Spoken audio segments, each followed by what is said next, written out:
What a special day to have a celebration of fathers and father figures.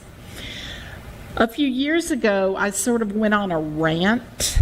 How many people remember what were the sitcoms that really sort of put down fathers? There's poor Homer Simpson. And then there were some others. Does anybody remember that? Yes. All in the Family. That's the one I couldn't think of. Which one? Wasn't there one currently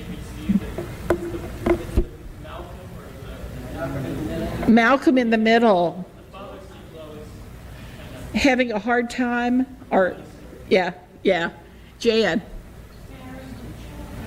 Married with children. So, I really got offended by some of these programs that really made fun of fathers in a pretty serious way. So what I really appreciate about being in a multi-generational community is seeing how the fathers in this community really co-parent. I mean, when I was growing up, a lot of us women here, we had the major responsibility a lot of times of raising our children. And, bless these younger dads. I love to see them out parenting. And for me, it brings back a lot of memories of the men in my family who helped parent me. Having been raised in a divorced family where my grandfather was really my father figure, and then my major professor in college, and then my mentor of 30 years who just died a few months ago. So I think even those of us who don't have a traditional father figure have moved toward health by seeking out people who can fulfill that role. So today we want to honor both fathers and being a father. And so I've invited Janie Shipley and Scott Templeton to share some of their memories, thoughts, and then in a few minutes we'll open it up for some other people. Janie, thank you very much for being willing to share about your father. And I only got to talk to your father a little bit, but wow. We talked about hay and baling hay, and it was just the most precious conversation. Thank you. I can appreciate that. You might see a few parallels between my comments and Terry's earlier story with the children. I grew up on a western North Carolina farm in a family of 5. I was the youngest of 3 children born to 2 school teachers. My folks were big picture people who were very much focused on the well-being of our small mountain community as well as on our family. My dad was a leader in a number of community organizations that later in later years worked on transitioning burley tobacco farmers to being able to support themselves on more viable crops. And in earlier years, he worked to help convince suspect farmers that it was appropriate to allow the Rural Electrification Administration, the REA, to put power lines on their property in order to electrify these remote hollers in the mountains. Growing up on a livestock farm with an agriculture teacher for a father, the vocabulary in our home was a bit different from the homes of my friends. We spoke as freely of castrating bulls and heifers in heat as our neighbors would have spoken of going to pick up Aunt Sarah to bring her home for supper with them. I came to learn that a young graduate of Virginia Tech who was teaching agriculture in the Shenandoah Valley of Virginia was identified as the most likely candidate to teach sex ed in their high school. It wasn't called sexuality education then, as it is now. It was called social hygiene.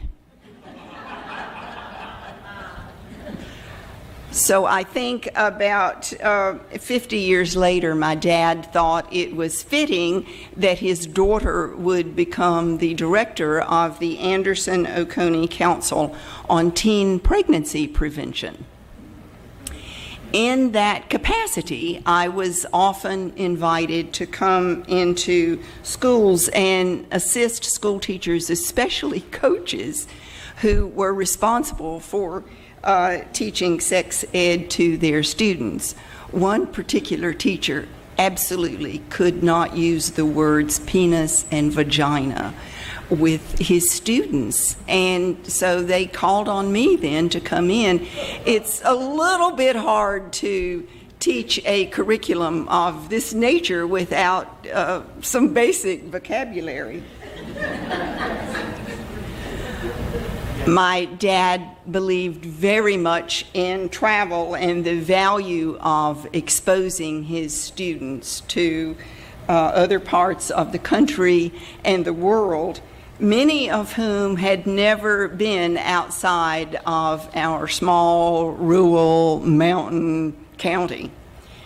He told wildly interesting stories about taking his students beginning in the 1930s from Boone, North Carolina to Mexico and to World's Fairs in Canada and New York.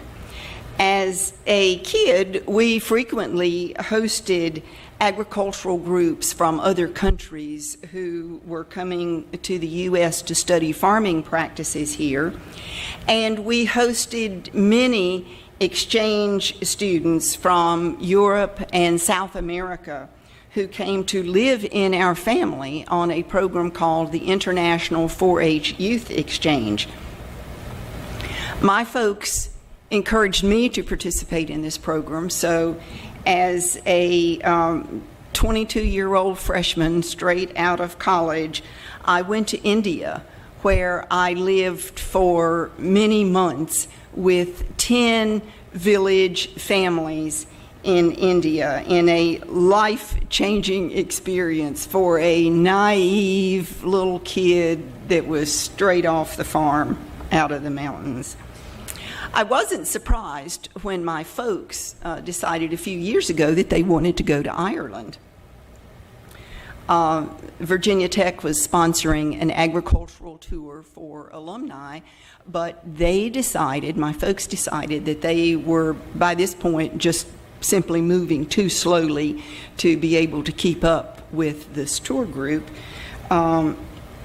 So they asked me if I would like to go with them, and then we just designed our own tour, sort of based on the program that the Virginia Tech group was taking. So I went tripping off to Ireland with my 93-year-old mother and my 98-year-old dad. We were exploring castles, fields, cattle operations. We went to horse races and midnight music sessions at the local pub. My folks valued and worked to maintain good health right up until the end. My mom started off her school day with her third graders with a calisthenics routine long before physical fitness, the concept of physical fitness had become so popular. My dad made it to 102 before taking any regular medications other than the fish oil tablet that my mom insisted on. He regarded the blueberries that we grow and kept them supplied with year-round as his medicine. This Friday will be the 105th anniversary of his birth. His was a blessed life, and we were blessed by being a part of it. And he is very much missed. I appreciate the opportunity to share a little bit about his life with you. Thank you.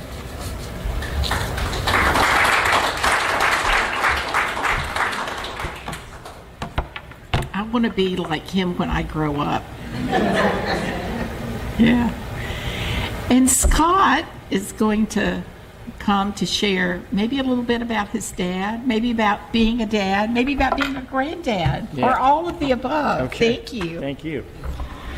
Janie makes speaking after her a little bit difficult because that was so eloquent and poised and clear. You made me think of one story I didn't prepare, but it's definitely a joy of worth sharing. When Nancy was, my wife Nancy, was pregnant with what was to be son number 2, I took it upon myself, this might have been premature, but nonetheless, I took it upon myself to have our first sex education conversation with son number 1, because he was very curious about his mother and her tummy and how that all came to be.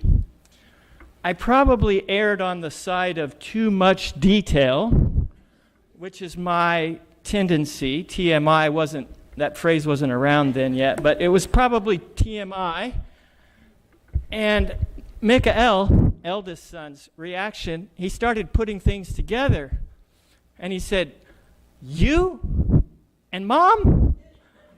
Ew!" And well, at least the message, I guess, got through.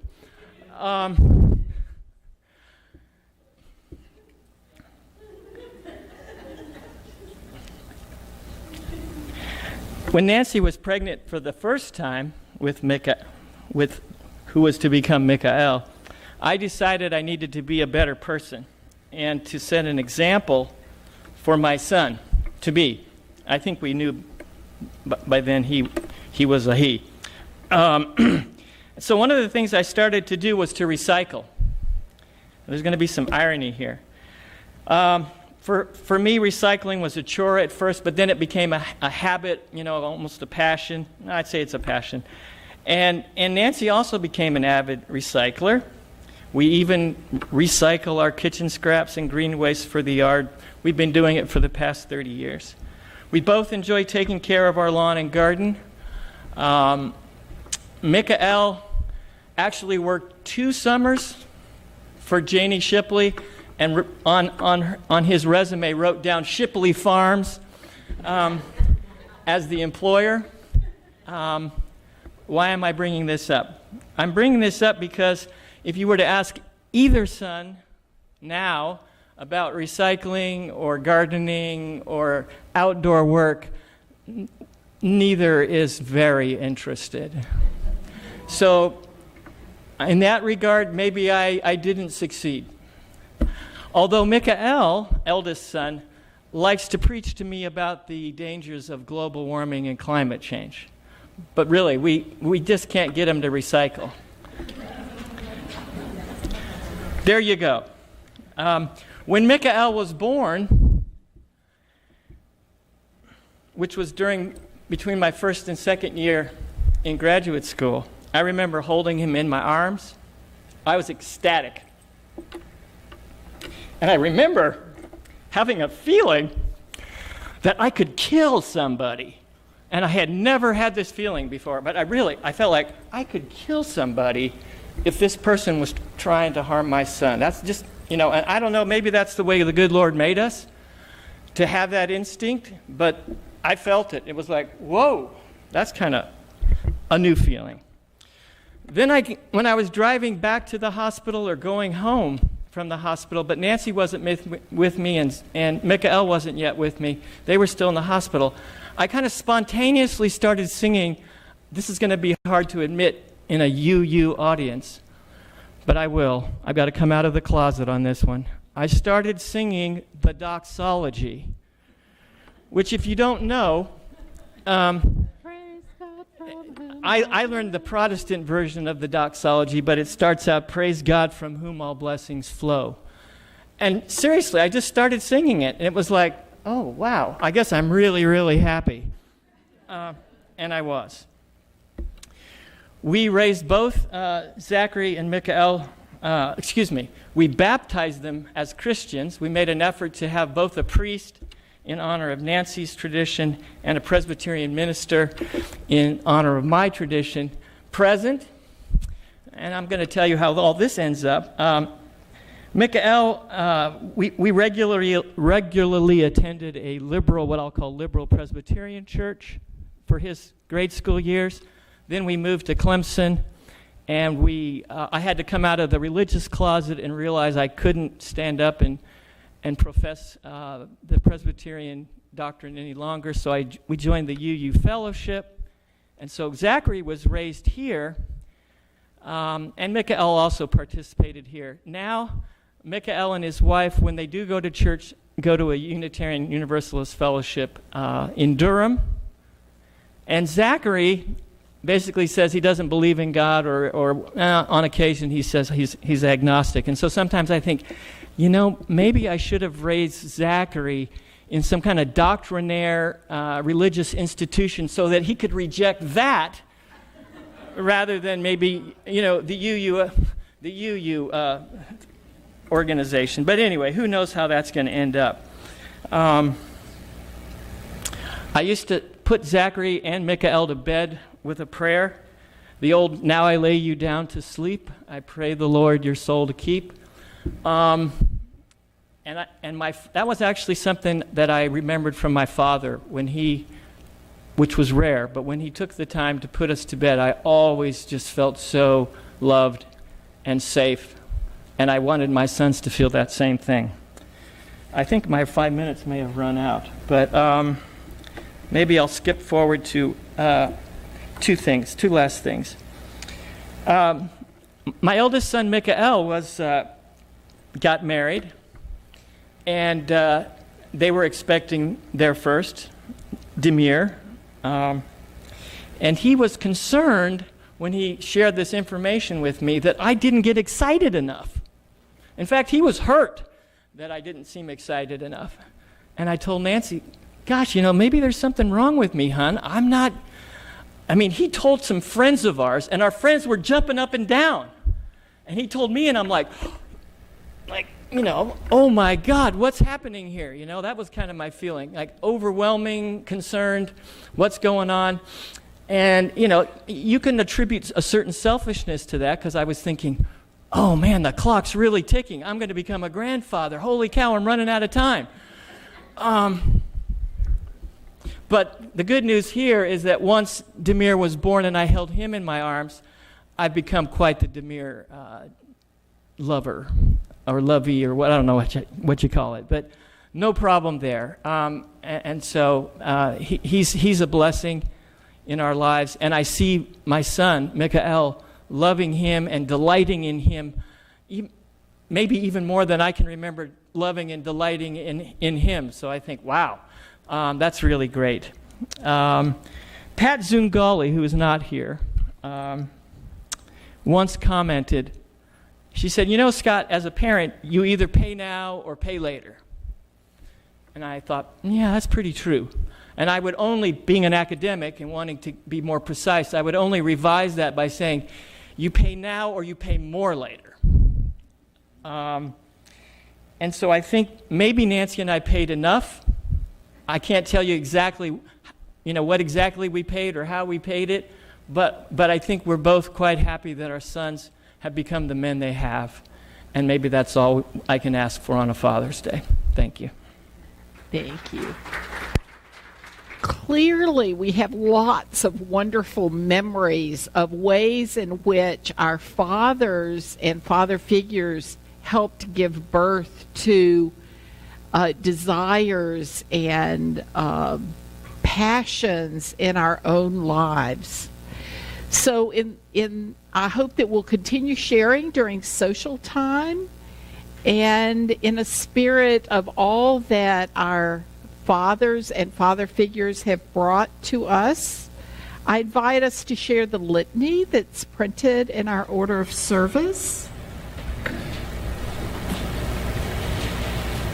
Blessed is the person who feeds and warms, washes and comforts a child and soothes them in illness. Blessed is the person who gives shelter and food, clothing, toys, books, and tools. Blessed is the person who opens doors in the child's experience, who explains the puzzling and wonders at the mysterious. Blessed is the person who shields a child from that which will wither or warp, who protects a child from abuse and exploitation, who guards against bullying and scorn. Blessed is the person who takes the time to listen, who is there for a child in the darkness, who is aware of the fears, who speaks words of encouragement in moments of despair. Blessed is the person who guides a child in the search for beauty, who encourages them at what is daunting, who steadies them as they explore new experiences, who fires their aspirations and their dreams. Blessed are all these persons who help bring an infant along the many paths to maturity, for in them is the future well-being of humanity.